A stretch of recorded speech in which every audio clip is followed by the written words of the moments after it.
Okay, so if you've seen the movie The Exorcist, you definitely know this face. It's Pazuzu, a figure that's pretty much become a pop culture icon for pure ancient evil. You know, the embodiment of blight, famine, and sickness. All the worst stuff.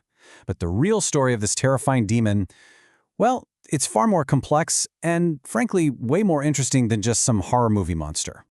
Because here's the central puzzle we're going to unpack today. This very same bringer of plagues was also called upon by ancient Mesopotamians for a really specific job, to protect their most vulnerable. So how on earth does a creature of absolute terror become a shield for the innocent? It's a fascinating question, so let's dive right in and see if we can figure it out. And to solve this puzzle, we really have to go all the way back to the beginning. We need to look at his origins, his lineage, because that's exactly where his paradoxical power comes from. So Pazuzu is the son of a being named Hanbi, who is the king of all evil wind demons. But Hanbi himself is this shadowy, almost obscure figure. He's less of a character and more of a primal, unknowable force. Now this right here is the key to understanding Pazuzu's power. Hanbi is like the formless, indifferent chaos of a storm itself, and Pazuzu, he's the lightning bolt that strikes from it, focused, terrifying, and very, very real.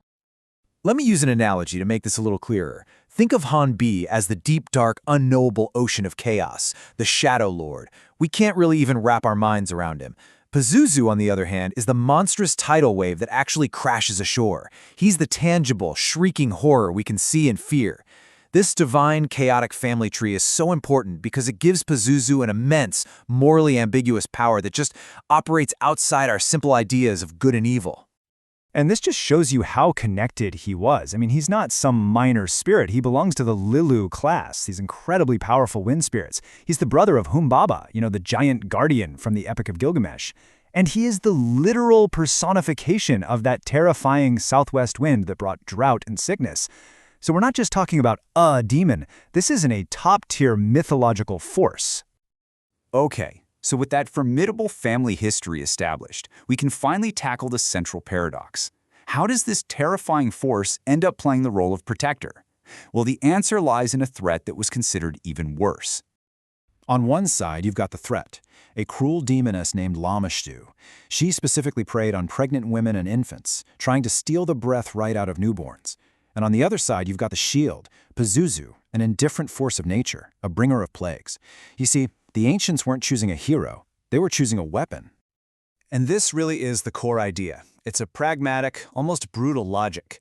You don't fight a hungry wolf with a prayer. You fight it with a bigger, meaner wolf. You need a shadow that knows the darkness, one that is capable of staring down another. So let's break down how this actually worked. Think of it as the shield logic, a simple three-step process. First, a specific malicious evil like Lamashtu shows up. Second, a desperate family calls upon a greater, more chaotic terror, Pazuzu. And finally, Lamashtu, now face-to-face with a predator far more ferocious than she is, just flees.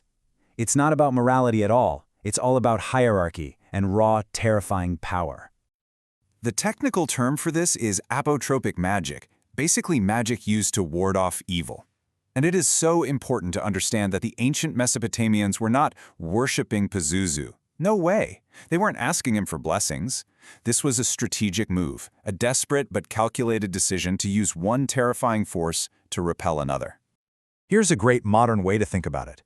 Imagine you have a highly venomous snake in a super secure cage right next to your pantry. Of course, you're terrified of its venom, but you also know that its presence will absolutely guarantee that no rats or mice, which could destroy your entire food supply, will ever come near. You aren't celebrating the snake, you're just pragmatically using its inherent ferocity for your own survival. And Pazuzu's own words, found inscribed on the back of ancient amulets, they totally confirm this dominance. He declares himself the son of Hanbi and boasts about his power over other spirits. So when you invoke him, you're not really asking for help. You're putting the king on his throne and letting all the lesser threats know exactly who is in charge here. This incredible complexity, this monster who is also a shield, that is precisely why his story has survived for thousands of years, evolving from this ancient terror into a modern cultural icon.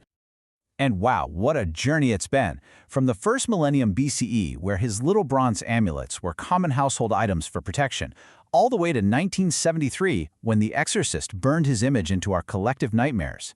And now, in the modern era, his story inspires one of our favorite tropes in fiction, the necessary evil. His image is now basically everywhere. He's the face of demonic possession in The Exorcist, of course. He's a quick shorthand for any ancient evil in a horror movie.